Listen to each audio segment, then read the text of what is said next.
बिस्मिल्लाहिर्रहमानिर्रहीम। अस्सलाम वालेकुम students, welcome back to smart study hub. So 9th class कैसे हैं आप लोग। आज की वीडियो का टॉपिक है हमारा चैप्टर 7, 8 और 9 के 10 इंपॉर्टेंट शॉर्ट क्वेश्चंस। और ये शॉर्ट क्वेश्चंस एग्जाम के लिए बहुत ही ज़्यादा इंपॉर्टेंट हैं, क्योंकि जो एग्जाम में शॉर्ट क्वेश्चन आएंगे वो इन्हीं में से ही आएंगे। अगर आपने ये शॉर्ट क्वेश्चन याद कर लिए तो आपके एग्जाम में शॉर्ट क्वेश्चन के मार्क्स पक्के हो जाएंगे। ठीक हो गया। ना कि मैं इसमें आपको शॉर्ट क्वेश्चन करवा रहा हूँ, बल्कि मैं इसके साथ साथ इसको आंसर भी बता रहा हूँ और आंसर समझा भी रहा हूँ। ठीक हो गया। ये वीडियो बहुत ही हेल्पफुल है आप लोगों के लिए। प्लीज़ वीडियो को लास्ट तक लाजमी देखिएगा। ठीक हो गया। अगर आप शॉर्ट क्वेश्चन में नंबर चाहते हैं अपने, तो वीडियो को लास्ट तक लाजमी देखिएगा। तो चलिए स्टार्ट करते हैं हम।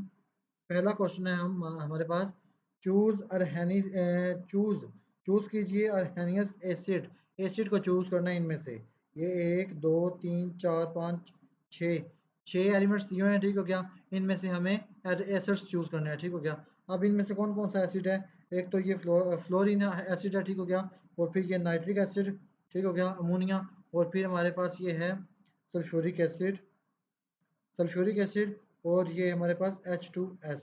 ये ये और ये हमारे पास से वाटर एसिड्स नहीं है। ठीक हो गया। इसमें हमारे पास HF, H2SO4 और H2S, ये क्या है, एसिड्स हैं। और ये क्या प्रोड्यूस करते हैं, H plus ions, hydrogen ions produce करते हैं। जब भी ये पानी में जाते हैं तो ये क्या प्रोड्यूस करते हैं, हाइड्रोजन आइंस प्रोड्यूस करते हैं। ओके, आई होप आप लोगों को समझ लगी होगी कि एसिड्स कौन कौन से हैं। ठीक हो गया। ये HF, H2SO4 और H2S ये क्या है, एसिड्स हैं। ठीक हो गया। बहुत इंपॉर्टेंट क्वेश्चन है, आप लोगों ने इसको लाजमी याद करना है। ठीक हो गया। दूसरा क्वेश्चन है हमारे पास, how does calcium metal react with dilute H2SO4। कि कैल्शियम Ca कैसे रिएक्ट करता है H2SO4 के साथ। ये H2SO4 है, ये कैसे रिएक्ट करेगा। इससे क्या बनेगा हमारे पास, CaSO4 कैल्शियम सल्फेट बनेगा। और दूसरा बन जाएगा हमारे पास H2 गैस। H2 गैस बन जाएगी हमारे पास। ठीक हो गया। ये हमारे पास बन गई H2 गैस, साथ बन गई। तो इस क्वेश्चन का मतलब क्या है कि calcium reacts with dilute H2SO4 to form calcium sulphate and hydrogen gas. Okay, I hope आप लोगों को समझ आ रही है इस क्वेश्चन की। कि क्वेश्चन क्या है कि इसमें हमारे पास कैल्शियम सल्फेट बनता है और हाइड्रोजन गैस बनती है। This is typical metal acid reaction. Metal और एसिड का रिएक्शन है प्रोड्यूसिंग हाइड्रोजन गैस, जिससे हाइड्रोजन गैस बनती है। किस किस का रिएक्शन है, मेटल का और एसिड का, जिससे क्या प्रोड्यूस हो रही है हमारे पास, हाइड्रोजन गैस। आगे हमारे पास क्वेश्चन नंबर 3 है, which salt is formed when HCl reacts with beryllium carbonate. ठीक हो गया। बेरियम या बेरिलियम कार्बोनेट। ठीक हो गया। ये लिखेंगे HCl, hydrochloric acid, barium carbonate. तो ये हमारे पास बनेगा Ba, बन जाएगा Ca। इसके साथ हमारे इसके दो आइंस चाहिए, दो एलिमेंट्स चाहिए इसके लिए। तो इसका बनेगा BaCl2। और फिर बनेगा हमारा दूसरा कार्बन डाइऑक्साइड। और हमारे पास बनेगी हाइड्रोजन वाटर H2O। और हमारे पास क्या बन जाएगा, वाटर।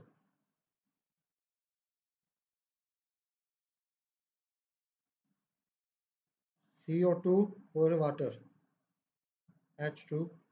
ठीक हो गया। वाटर, कार्बन डाइऑक्साइड और बेरियम कार्बोनेट बना है। ठीक हो गया। बेरियम कार्बोनेट क्लोराइड बनेगा, कार्बन डाइऑक्साइड बनेगी, वाटर बनेगा। ठीक हो गया। अगर आप लोगों ने ये रिएक्शंस याद कर लिया तो आप लोगों का क्वेश्चन बहुत आसान हो जाएगा। आगे हमारे पास क्वेश्चन नंबर 4 है, why is HCl not edible although present in stomach. के हाइड्रोक्लोरिक एसिड जो है ये हम खा क्यों नहीं सकते, एडिबल क्यों नहीं कर सकते, खा क्यों नहीं सकते, जबकि ये हमारे स्टमक में, हमारे मैदे में मौजूद होता है। इसका आंसर है कि स्टमक में जो हाइड्रोक्लोरिक एसिड है वो डाइल्यूट होता है और कंट्रोल्ड होता है। ठीक हो गया। उसकी क्वांटिटी कंट्रोल होती है और वो डाइल्यूट होता है। जबकि जब हम कंसनट्रेटेड HCl बाइट से लेते हैं तो वो हाईली कोरोसिव और हार्मफुल होगा। ठीक हो गया। वो बहुत ही ज़्यादा खतरनाक होगा और हमारी जान को भी इससे खतरा है। ठीक हो गया। जब ये कुदरत ने हमें डाइल्यूटिव फॉर्म में रखा हुआ है। ठीक हो गया। जबकि बाइट से जो क्या मिलता है, कंसनट्रेटेड फॉर्म में मिलता है। ठीक हो गया। आगे हमारे पास क्वेश्चन नंबर 5 है, what is the difference between strong acid and strong acid and concentrated acid. ये कंसंट्रेटेड एसिड और स्ट्रॉन्ग एसिड के दरमियान क्या फ़र्क है। सिंपल सा आंसर है, स्ट्रॉन्ग एसिड कंप्लीटली आयनाइज हो जाते हैं। ये वाटर में पूरी तरह आयनाइज, इनके पॉजिटिव और नेगेटिव आयंस में चेंज हो जाते हैं। ठीक हो गया। जबकि जो कंसंट्रेटेड एसिड होते हैं वो हाई अमाउंट ऑफ एसिड होते हैं, उसमें एसिड बहुत ज़्यादा होती है, but may not fully ionise, ये फुली तौर पर आयनाइज नहीं होता वाटर में, ठीक हो गया। कंसनट्रेटेड में क्या होते हैं, ये हाईली अमाउंट में हाईली अमाउंट होता है, ठीक हो गया, एसिड का जो, और ये पानी में फुली आयनाइज नहीं होता।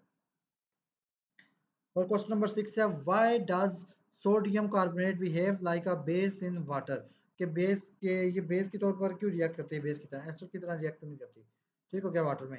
तो इस ये जो सोडियम कार्बोनेट है ये प्रोड्यूस क्या करती है, OH आइंस प्रोड्यूस करती है। जब ये पानी के साथ रिएक्ट करती है ये क्या प्रोड्यूस करती है, OH आइन, H प्लस नहीं देती है, OH आइंस देती है, ठीक हो गया। So it shows basic nature, so basic nature के लिए दो ही फर्क हैं, H प्लस आइन एसिड होगा, ठीक हो गया, और OH क्या होगा हमारे पास, नेगेटिव बेस हो गया, ये दो ही फर्क है, ठीक हो गया। आगे हमारे पास क्वेश्चन है, why was atomic number chosen from arranging elements, के पीरियोडिक टेबल में एलिमेंट्स को अरेंज करने के लिए एटॉमिक नंबर क्यों चूज किया गया, एटॉमिक नंबर ही क्यों लिया गया, ठीक हो गया, मैथ नंबर क्यों नहीं लिया गया। तो एटॉमिक नंबर जो है depend on number of proton, ये नंबर ऑफ प्रोटॉन पर डिपेंड करता है, और it gives correct and consistent periodic table trend, ठीक हो गया, ये कंसिस्टेंट पीरियोडिक ट्रेंड बनता है इससे, ओके। इससे हमारे पास क्या बनता है, नंबर ऑफ प्रोटॉन्स जो होते हैं वो एक्चुअली आते रहते हैं, ठीक हो गया, नंबर ऑफ प्रोटॉन से जो नंबर ऑफ प्रोटॉन होते हैं किसी भी एटम के, वो उस एटम की क्वालिटी, उसकी प्रॉपर्टीज को शो करते हैं, नंबर ऑफ प्रोटॉन्स, ठीक हो गया। तो इसीलिए हमने एटॉमिक नंबर चूज किया एलिमेंट्स को अरेंज करने के लिए। फिर हमारे पास क्वेश्चन नंबर 8 है, what is the significance of the term periodic, इसका क्या मतलब, पीरियोडिक का मतलब क्या है, properties of elements repeat after repeat regular interval, एक खास वक्फे के बाद, दो तीन एलिमेंट्स के बाद चौथे एलिमेंट्स की प्रॉपर्टीज पहले एलिमेंट की प्रॉपर्टीज जैसी ही होंगी, रिपीट होंगी प्रॉपर्टीज, ठीक हो गया। सो ये रेपिटेशन को बोलते हैं पीरियोडिसिटी, इस रेपिटेशन को क्या बोलते हैं, पीरियोडिसिटी, के दो तीन या चार एलिमेंट्स के बाद पांचवें एलिमेंट्स की प्रॉपर्टी पहले एलिमेंट की प्रॉपर्टी से मैच करेगी, सो उस रिपीटेशन को क्या बोलेंगे, पीरियोडिसिटी। फिर हमारे पास क्वेश्चन नंबर 9 है, why do elements in group have similar properties, group में जो एलिमेंट्स होते हैं उनकी प्रॉपर्टीज सेम क्यों होती हैं, because they have same number of valence electron, उनमें वैलेंस इलेक्ट्रॉन सेम नंबर में होते हैं, और उनके इसलिए वो केमिकली एक जैसा बिहेव करते हैं, ठीक हो गया, क्योंकि उनके वैलेंस इलेक्ट्रॉन एक जैसे होते हैं, सेम नंबर में होते हैं, तो इसलिए वो केमिकली एक सिमिलर बिहेव करते हैं।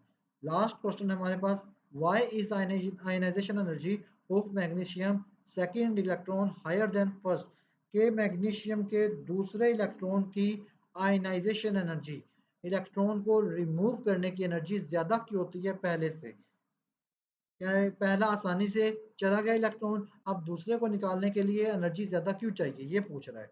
इस क्वेश्चन का मतलब ये है, क्योंकि आफ्टर लॉसिंग वन इलेक्ट्रॉन, एक इलेक्ट्रॉन खोने के बाद मैग्नीशियम स्टेबल हो जाता है, चुकन्ना हो जाता है, ठीक हो गया, और होशियार हो जाता है, इसीलिए वो दूसरे इलेक्ट्रॉन को मजबूती से पकड़े रखता है, और removing second electron needs more energy, इसलिए दूसरे इलेक्ट्रॉन निकालने के लिए हमें मोर एनर्जी चाहिए जिससे इलेक्ट्रॉन निकल सके, इसीलिए दूसरे इलेक्ट्रॉन की एनर्जी भी, आयनाइजेशन एनर्जी बहुत ज़्यादा होती है। तो ये थे हमारे 10 शार्ट क्वेश्चंस, आज कंप्लीट हो गए हैं। आगे अगली वीडियो में हम करेंगे चैप्टर 10, 11, 12 और 13 के शार्ट क्वेश्चंस। सो अगर आप लोगों ने ये सारे शार्ट क्वेश्चंस कर लिए तो आपका एग्जाम में शॉर्ट वाला पोर्शन कंप्लीट हो जाएगा। अगर वीडियो अच्छी लगी हो तो चैनल को सब्सक्राइब और लाइक लाजमी कीजिएगा, और नेक्स्ट वीडियो भी लाजमी देखिएगा अपने एग्जाम के लिए, ठीक हो गया। Best of luck for your exam, मिलते हैं नेक्स्ट वीडियो में, अल्लाह हाफिज़।